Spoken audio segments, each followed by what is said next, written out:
بسم الله الرحمن الرحيم. الرحمن علم القرآن خلق الإنسان علمه البيان. الشمس والقمر بحسبان والنجم والشجر يسجدان. والسماء رفعها ووضع الميزان ألا تطغوا في الميزان وأقيموا الوزن بالقسط ولا تخسروا الميزان. والأرض وضعها للأنام فيها فاكهة والنخل ذات الأكمام والحب ذو العصف والريحان. فبأي آلاء ربكما تكذبان؟ خلق الإنسان من صلصال كالفخار وخلق الجان من مارج من نار. فبأي آلاء ربكما تكذبان؟ رب المشرقين ورب المغربين. فبأي آلاء ربكما تكذبان؟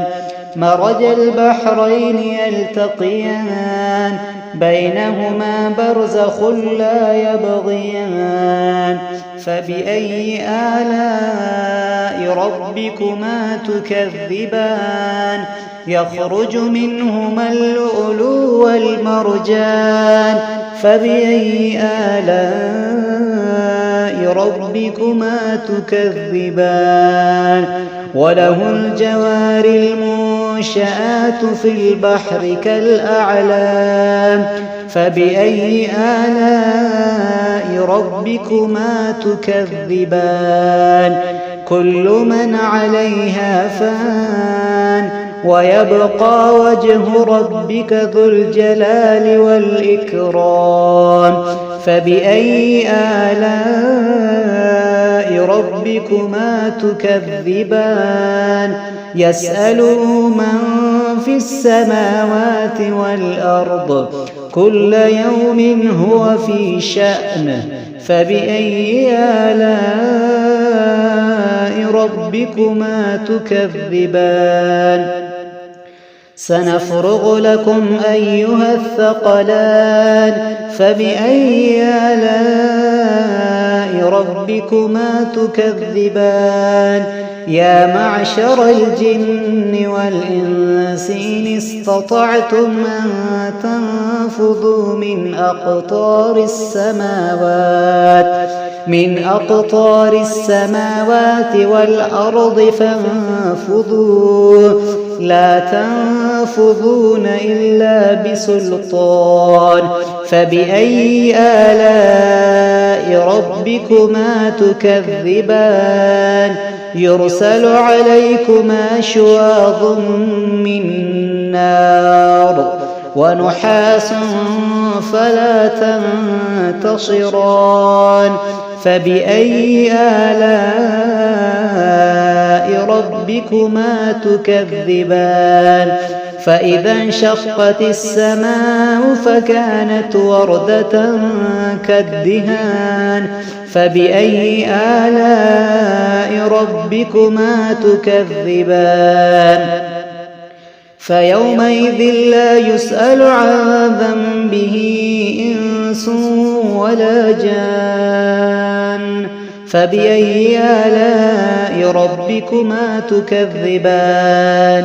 يعرف المجرمون بسيماهم فيؤخذ بالنواصي والأقدام.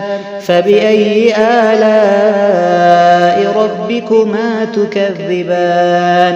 هذه جهنم التي يكذب بها المجرمون يطوفون بينها وبين حميم آن فبأي آلاء ربكما تكذبان ولمن خاف مقام ربه جنتان فبأي آلاء ربكما تكذبان ذواتا أفنان فبأي آلاء ربكما تكذبان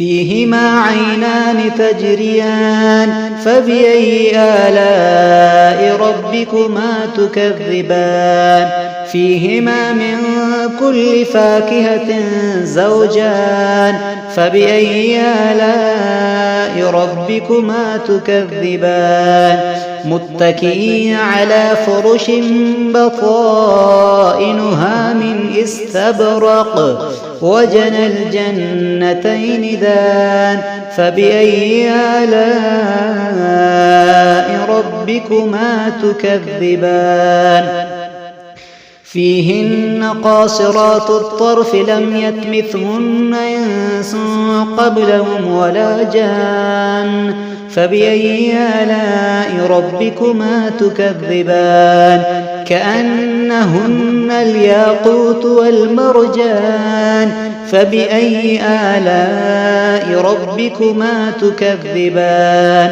هل جزاء الإحسان إلا الإحسان فبأي آلاء ربكما تكذبان ومن دونهما جنتان فبأي آلاء ربكما تكذبان مدهامتان